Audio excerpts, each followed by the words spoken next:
గురువుని ఏ విధంగా గుర్తించాలి అని అంటారు? చెప్పే విషయాన్ని ఆచరిస్తే మంచి చెడు లాభాలు నష్టాలు అన్నీ తెలుస్తాయి మనకి. అలా తెలుసుకుంటూ పోతుంటే అదే మనకి దారి చూపిస్తుంటాను. గురువు అంటే వ్యక్తి కాదు. అసలు గురువు అంటే రమణ మహర్షి ఏం నిర్వచనం చెప్పారో తెలుసా మీకు? గురియే గురువు. కరెక్ట్, మీకు అన్నీ తెలుసు. మీకు అయ్యో సార్. గురియే గురువు. గురియే గురువు. గురి అంటే మన శ్రద్ధ, మన ఏకాగ్రత. ఒక క్లాస్ ఉంది, 100 మంది ఉన్నారు.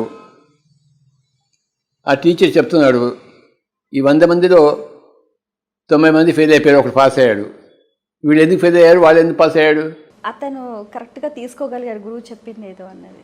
అతను కరెక్ట్గానే చెప్పాడు, కానీ మరి 100 మంది పాస్ కావాలి కదా. రిసీవింగ్ లేదు కనుక ఏది హెల్ప్ చేసింది?